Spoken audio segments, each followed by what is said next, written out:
I thought this meant that I needed to decide if I wanted to become a mother, not realizing that I already was. It was so easy to believe the lies. I chose abortion because well-meaning loved ones encouraged it or offered no alternatives. I was afraid that I would not be able to finish college, and I was terrified of becoming a single mother. The lies were very easy to believe, that it was just a piece of tissue, and that by having that tissue removed, I could move on with my life, never looking back again.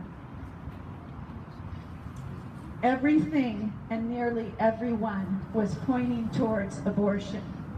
This was not just my choice. This was the choice of a society. I recall a 9-hour bus trip going to the clinic on a Thursday evening.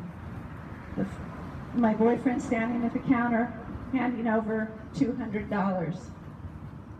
I remember walking down a long hallway and going into a room where they inserted a laminaria stick inside of me and told me that it was too late to change my mind after that was done. That night was spent curled up in a baby inside the womb position, crying. My only memory of that next day was of walking down that same hallway, going into a different room, climbing up on a table, and the excruciating pain. My memory returned 3 days later, Monday afternoon, as I opened a letter from the clinic stating that all of the tissue had successfully been removed. I know now that that tissue included the fully formed hands and feet and the once beating heart of my first child, and how I wish I had fought for them. The next year was a steady blur of greatly increased drug and alcohol use. And for the next 16 years, I suffered from anxiety attacks, anger outbursts, eating issues, nightmares, flashbacks, inability to trust, need to be in control at all times. I couldn't bond with my future children. And I couldn't trust my parenting decisions because, after all, look how I had done with my very first.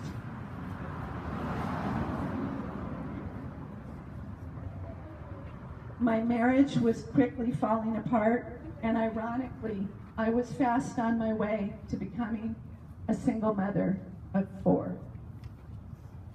Now, there is good news. My healing journey began when a woman stood up at our church and she shared that she too had had an abortion and that she too had suffered until she went through a post-abortion healing program put on by our local pregnancy resource center. HEART stands for Healing Encouragement for Abortion-Related Trauma. And a lot of times when people think of trauma, they think of it from a medical term. And although that is definitely possible from an abortion, I actually suffered from the harder kind, which was the deep emotional trauma. It affected every area of my life. HEART is still being offered here in Portland. 50322-HEART. And there are many other wonderful post-abortion healing programs. Rachel's Vineyard is one that comes to mind. You search online, there's also resources in a recent book that I recently released, which I'll talk about in a moment. So the challenge we all face is, how do we convey our feelings about abortion without condemning those who've already chosen? I believe that the more the pro-life message transitions from judgment and condemnation towards compassion, that the more effective we will be. And you're welcome to clap at that one.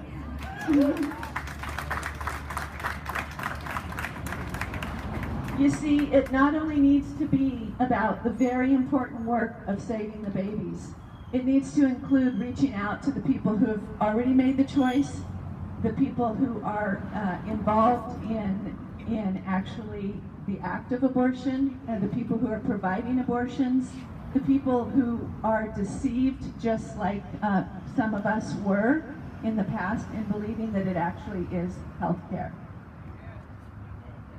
Galatians 6:2 states that we are to carry each other's burdens and in this way fulfill the law of Christ. But in order for this to happen, first, those who are carrying the burden need to feel safe enough to share it. So please consider what you're saying when you speak about abortion, because I can guarantee you, if you're saying something hurtful towards the people who choose it, something judgmental or condemning, that it's much more likely to send a post-abortive person deeper into denial rather than towards a healing program.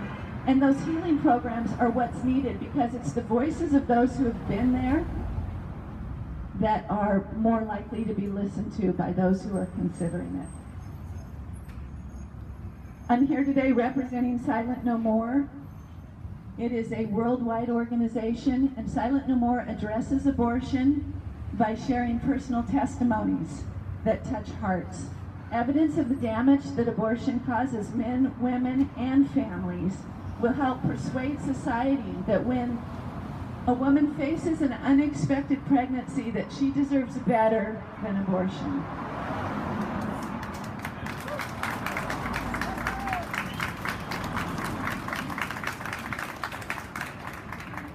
I've recently published my first book. It is called Love Will. It's available on Amazon, and it is a fictional story about a government agency coercing a woman to get an abortion against her wishes and the people who helped her. There is also a list of resources in this book. I have a Facebook page, and from there will be, within the next week, there will be an option to read the first chapter for free. And the funds from this book are being donated to a local pregnancy resource center in the Columbia River Gorge, and then to other organizations that promote life. So I failed to mention, as I sometimes do, that my marriage did survive, and my husband of 30 years is here with me.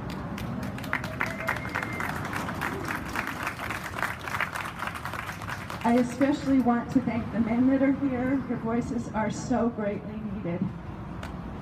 I've been serving in this ministry for 16 years, and I've never been more excited about the momentum that we have going. I want to welcome any newcomers. The exposure of the Planned Parenthood videos has brought a lot of people newly into this ministry, and I want to tell you that if you are in need of healing and forgiveness, that we forgive you, and most importantly, there's forgiveness to be found from the greatest healer of all. We need to focus on the healing.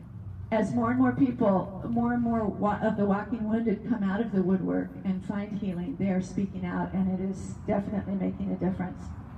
And I have a question for anyone who still, even after, if they're brave enough to watch the videos or at least read excerpts about them, anyone who still can support this organization that we stand in front of. I want to ask them to set aside politics, religion, and even history. And I want to ask them to consider how they would feel if the products of conception that were removed from their child or from themselves, if they would be okay with the things that are shown on this video happening to them.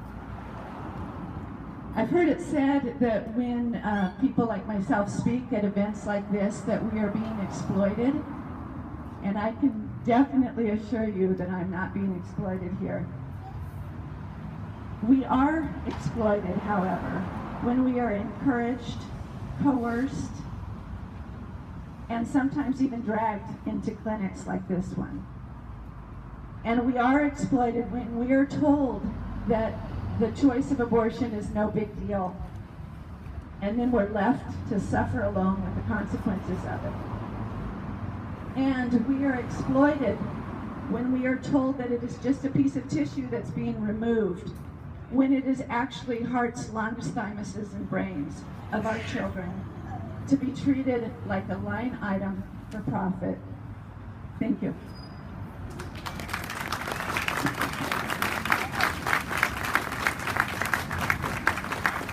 Thank you, Cindy. Thank you so much for your testimony.